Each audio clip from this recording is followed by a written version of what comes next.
What's up, everybody? I hope you all are doing well. Today, I'm going to share with you my new home theater setup and give you a quick tour and show you what I've been using. It's nothing huge or extravagant like some of the others that you might have seen on YouTube, but it's perfect for our little space, and I really like it. If you feel like checking out any of the things I mentioned throughout this video, I'll leave links in the description. With that said, let's go ahead and dive right in.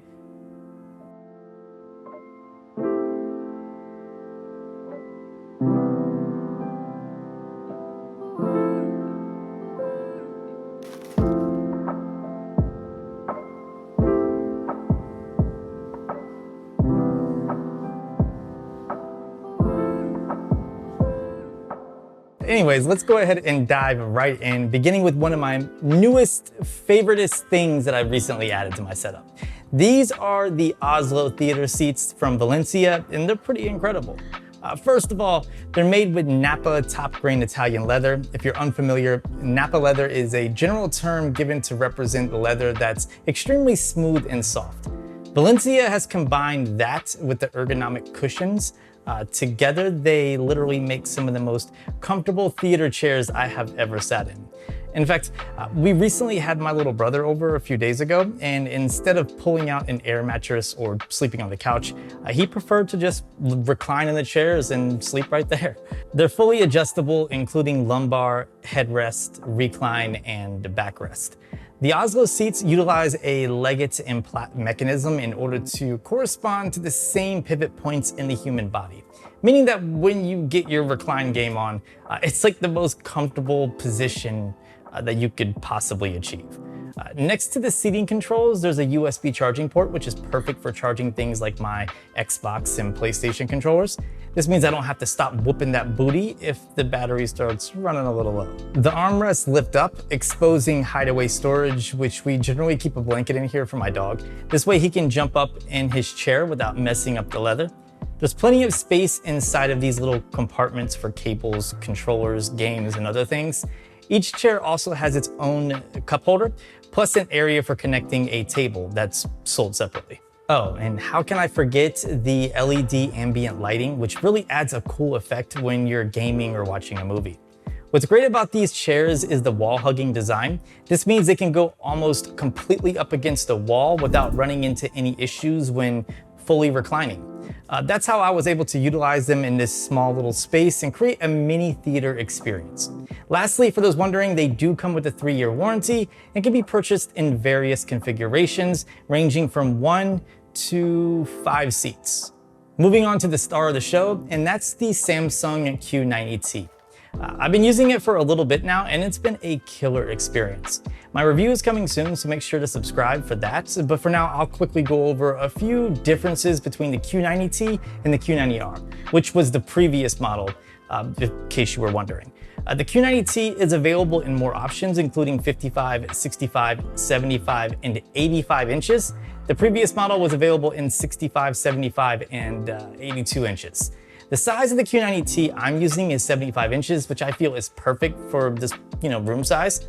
Unlike the Q90R, the Q90t supports HDMI 2.1. This means once I pick up the Xbox Series X and the PlayStation 5, I'll be able to game with variable refresh rates all the way up to 120 Hz, plus maintain a beautiful HDR image. One thing you'll notice almost immediately with the Q90t is how good the side access viewing is. It's actually pretty crazy.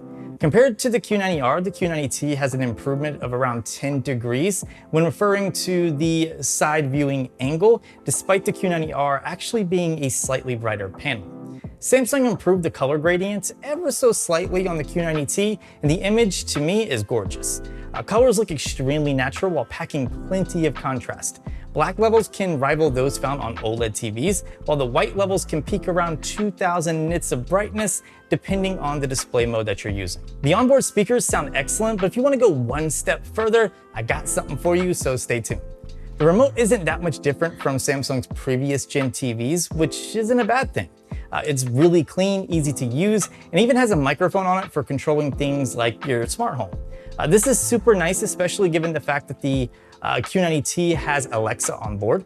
The biggest complaint I have about the Q90t is the fact that they got rid of the One Connect box. That was seriously one of the best features of the Q90R, as well as the older 8K.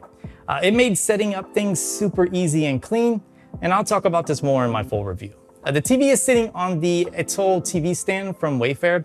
I featured it in a video I did a while back. I was gonna sell it and upgrade to something else, but honestly, this thing has held up great and it shows little to no signs of wear. Plus it supports TVs up to 78 inches, so it's perfect for what I have going on here. It's made of wood and it's pretty sturdy. I think I paid less than 400 bucks for it. I'll link it in the description, but it's been out of stock for a while, just to let you know. Below the TV, I have the Samsung Q90t soundbar, which is only one part of this insane sound system. It was just released not too long ago and is Samsung's highest-end surround sound setup. It's a 20-speaker surround sound system consisting of a soundbar, a subwoofer, and 2 rear speakers. The speakers fire in various directions. For instance, the soundbar fires up, to the sides, and front, while the rear speakers fire upward and forward.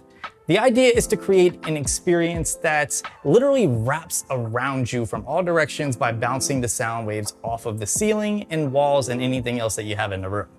This is taken up a notch with a new feature Samsung calls Q Symphony, which synchronizes the QLED TV speakers with the soundbar speakers. So here's a quick demo of the sound, but keep in mind that this isn't an accurate representation of the immersive effect that they truly produce.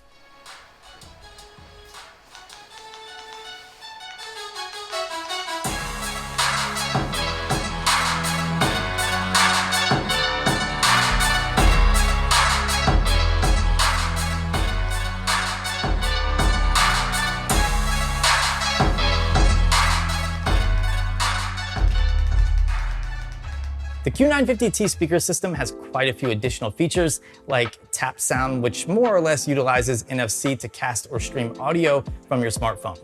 It has Alexa built in for smart home control. There's a Game Pro mode for people like myself that really want to be pulled into the game and be a part of the action.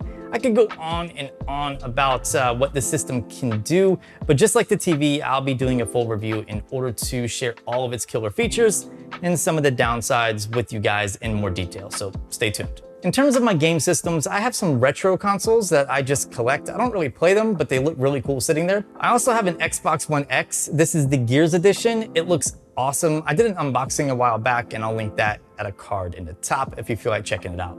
But I love the One X. I love Game Pass. I love some of the Xbox exclusives. And I like to just sit back in these theater chairs and get my game on. For my PlayStation, I have a PlayStation 4 Pro. I bought this because of exclusive titles like God of War, and I love the PlayStation. I love them both equally. If you asked me which one was my favorite, I really couldn't tell you. But yeah, I just pretty much recline back and get into some games. So if you're interested in the posters or the lights that I have, I'll link those in the description. The lights, I don't believe IKEA sells anymore, but you might be able to find them on Amazon or eBay. But anyways, I'll link them in the description so that way you can, just search around for yourself. So yeah, that's been my home theater and gaming setup. Let me know what you guys think. Also, let me know what you're using for your home theater or gaming setup. I love hearing back from you guys. If you guys enjoyed this video, consider giving it a thumbs up. Subscribe for more videos just like this, and I will catch you amazing people in the next video.